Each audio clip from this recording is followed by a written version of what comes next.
J'ai eu l'immense plaisir de piloter le projet de reconstruction de cette ligne 400 000 volts entre 2013 et 2016.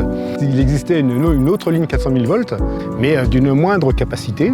Donc on a renforcé à la fois les capacités de transit, et ce qui permet surtout d'accueillir la production des énergies renouvelables. C'est une infrastructure linéaire, celle-ci de 80 km.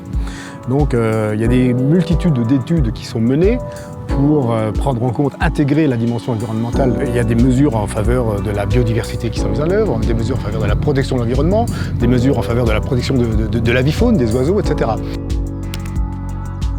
On a choisi dès 2012 de travailler avec Symbiose parce que c'est déjà un acteur territorial, et un acteur territorial qui connaît très bien la profession agricole. Nous sommes à 95 voire 98% sur cette ligne-là dans les secteurs agricoles. Donc travailler avec la profession agricole et indirectement travailler avec Symbiose, on a constitué donc une équipe, une task force. Alors les aménagements sous pylône, c'est en 2016. Alors, il y a eu un état initial, accompagnement aussi des entreprises qui ont mis en place ces implantations, suivi aussi réception des chantiers.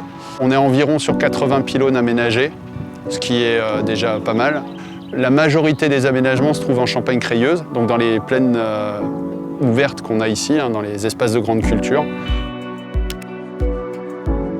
L'aménagement des pylônes qui a été réfléchi avec RTE est dans l'idée de constituer notre fameuse trame verte à travers donc, la plaine champenoise, sachant que là nous aurons plutôt un pas japonais puisque ça va être des petits îlots en gros tous les 500 mètres, mais qui sont le démarrage d'un maillage important et qui permet à certaines espèces de pouvoir circuler à travers la plaine. Il y a un suivi écologique qui est fait, donc sur multi-espèces. On a une spécialiste de la Fédération des chasseurs, spécialiste RBA, Réseau Biodiversité pour les abeilles, pour les pollinisateurs, et Jérémy Miroir qui suit énormément la flore et les insectes.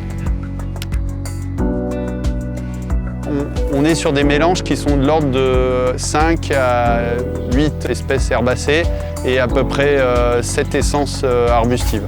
L'objectif n'est pas uniquement de faire de la plantation pour la contribution que ça peut avoir, c'est aussi de faire un retour d'expérience et puis pouvoir aussi améliorer les aspects d'ingénierie en termes de type d'implantation, nature des espèces, éventuellement aussi en termes de protection.